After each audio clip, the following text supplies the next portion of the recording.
چاہیے۔ نماز سے 3 چیزیں آنی چاہیے ہمیں۔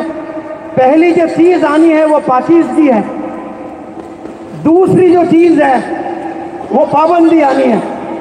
نماز وقت پر پڑھی جاتی ہے، بے وقت پر نماز نہیں پڑھ سکتے ہیں آپ۔ 6:18 پر میں نے مغرب کی نماز پڑھی ہے تو میں 6:15 پر نہیں پڑھ سکتا تھا، میں چاہ کر بھی 6:15 پر مغرب کی نماز نہیں پڑھ سکتا تھا، کیونکہ 6:18 وقت تھا یہاں پر، تو 6:18 پر ہی نماز پڑھنا ہے۔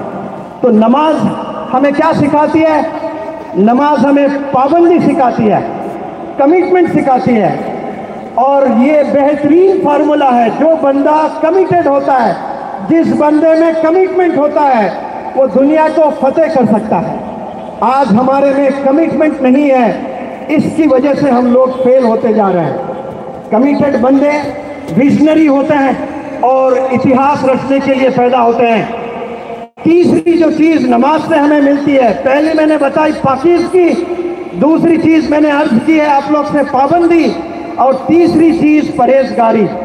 آپ نماز پڑھ رہے ہیں، نماز اس دنیا میں اس لیے آئے کہ آپ پرہیز کریں بہت سے گناہوں سے۔ جو بندہ نماز پڑھتا ہے اور وہ شراب بھی پی رہا ہے، تو یہ شراب سے دور ہونے کے لیے اللہ نے اس دنیا میں نماز کو بھیجا ہے۔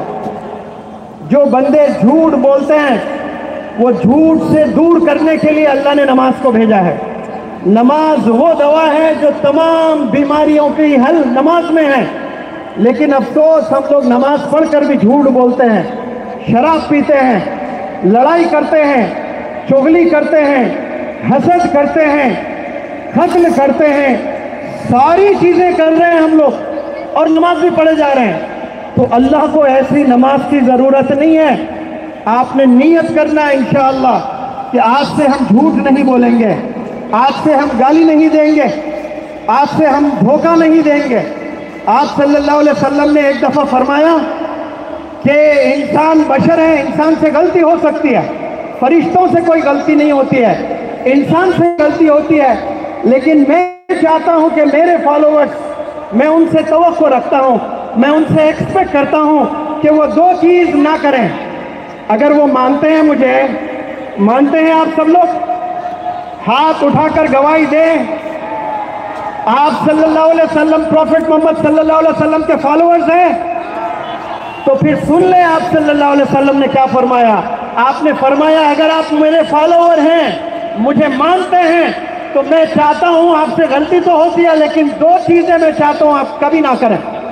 ایک جھوٹ نہ بولیں، دوسرا دھوکہ کبھی نہ دیں۔ ایک جھوٹ نہ بولیں اور دوسرا دھوکہ نہ دیں۔ آج ہمارے محلوں میں جائیں، دکانوں میں جائیں، جو بزنس میں لگے ہوئے ہیں ان کے پاس جائیں، دیکھیں کتنا دھوکہ ہو رہا ہے بزنس میں، کتنا جھوٹ بولا جا رہا ہے۔ یہ جھوٹ سے ہم نے بچنا ہے۔ آپ کے کمائی میں ایسی برکت آئے گی انشاءاللہ۔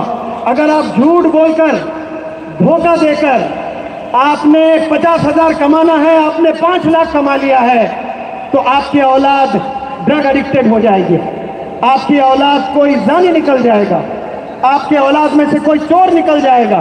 کیوں؟ حرام کی کمائی آ رہی ہے نا، جھوٹ بول کر کما رہے ہیں، سمجھ رہے ہیں کہ یہ 10,000 میں میرا گزارا نہیں ہوگا، میں اگر جھوٹ بولوں گا، میں دھوکہ دوں گا، تبھی میں 1 لاکھ روپے بناؤں گا۔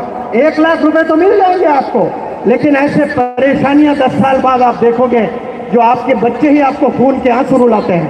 تو ہم نے پہلے اپنے سینوں میں کھٹولنا ہے کہ ہم نے اپنی ماضی، اپنی زندگی کیسی گزاری ہے، کہیں ہم نے جھوٹ تو نہیں بولا، کہیں ہم نے دھوکہ تو نہیں دیا۔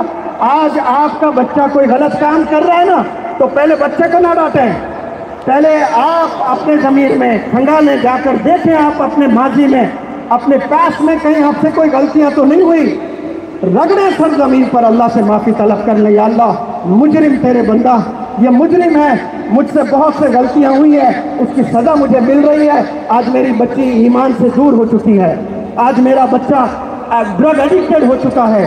پہلے وہ والدین بچوں کو ڈانٹنے سے پہلے اللہ سے معافی طلب کر لیں، اور جس کو دھوکہ دیے اس کے پاس جا کر معافی طلب کر لیں، پھر دیکھیں انشاءاللہ اللہ کی کیسی رحمت برستی ہے، اللہ کا کرم کیسے برستا ہے۔